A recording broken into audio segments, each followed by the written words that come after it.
Hi friends, welcome to Healthy Cooking Channel.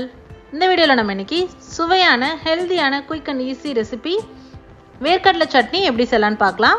நிறைய method செஞ்சிருப்போம். இந்த மாதிரி ஒரு டைம் ட்ரை பண்ணி பாருங்க. கண்டிப்பா உங்க எல்லாத்துக்கும் டேஸ்ட் பிடிக்கும். வாங்க எப்படி செய்யலாம்னு பார்க்கலாம். ஒரு கப் அளவுக்கு வேர்க்கடலையை ஃபர்ஸ்ட் நம்ம ட்ரை ரோஸ்ட் பண்ணிக்கணும். ஸ்டவ்வை சிம்ல வச்சுட்டு பண்ணுங்க. கருக விட்டுறாதீங்க, டேஸ்ட் மாறிடும். நல்லா வறுத்துட்டு ஆற வச்சுட்டு அதுக்கப்புறமா அதில் இருக்கக்கூடிய தோலை ஓரளவுக்கு நீக்கி எடுத்துக்கோங்க.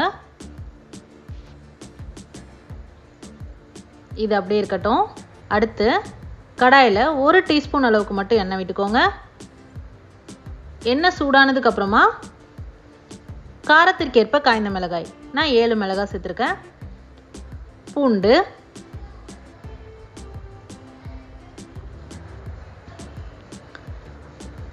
சின்ன சைஸ் வெங்காயம், பெரிய வெங்காயம் 1 சேர்த்துருக்கேன். கொஞ்சமாக நெல்லிக்காய் அளவுக்கு புளி, 1/2 டீஸ்பூன் அளவுக்கு கல்லுப்பு, இது எல்லாமே சேர்த்து நல்ல எண்ணெயில் வறுத்துக்கணும்.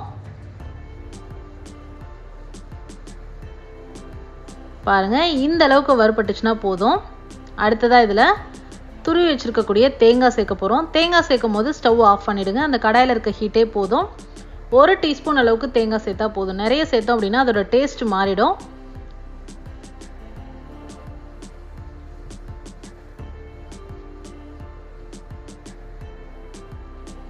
நல்லா கலந்து விட்டுட்டு கொஞ்ச நேரம் நல்லா ஆற விட்டுருங்க. ஆறுனதுக்கு அப்புறமா மிக்சர் ஜாருக்கு ட்ரான்ஸ்ஃபர் பண்ணிக்கலாம்.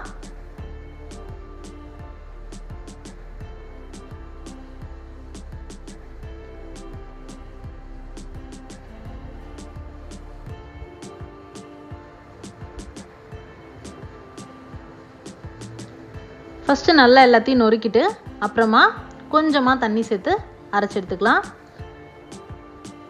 நமக்கு சட்னி எந்த அளவுக்கு திக்னஸ் வேணுமோ அந்த அளவுக்கு நம்ம தண்ணி சேர்த்து அரைச்சிக்கலாம்.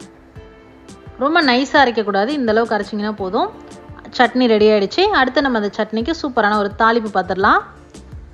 1 டீஸ்பூன் அளவுக்கு எண்ணெய் விட்டு எண்ணெய் சூடானதுக்கப்புறமா கடுகு, 1/4 டீஸ்பூன் உளுந்து, கருவேப்பிலை, காய்ந்த மிளகாய்,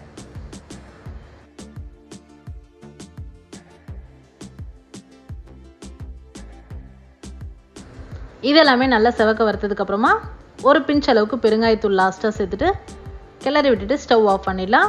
இப்போ நம்ம தாளிப்பை நம்ம சட்னியில் சேர்த்துடலாம். இந்த வேர்க்கடலை சட்னி பார்த்திங்கன்னா சூடான இட்லி, தோசை, சூடான சாதம், இது 3க்குமே பர்ஃபெக்டான காம்பினேஷன். ட்ரை பண்ணி பார்த்துட்டு உங்களோட கமெண்ட் மறக்காமல் சொல்லுங்கள் ஃப்ரெண்ட்ஸ். இது போன்ற ஹெல்தி ரெசிபீஸ்க்கு மறக்காமல் ஹெல்தி குக்கிங் சேனலை சப்ஸ்கிரைப் பண்ணுங்கள்.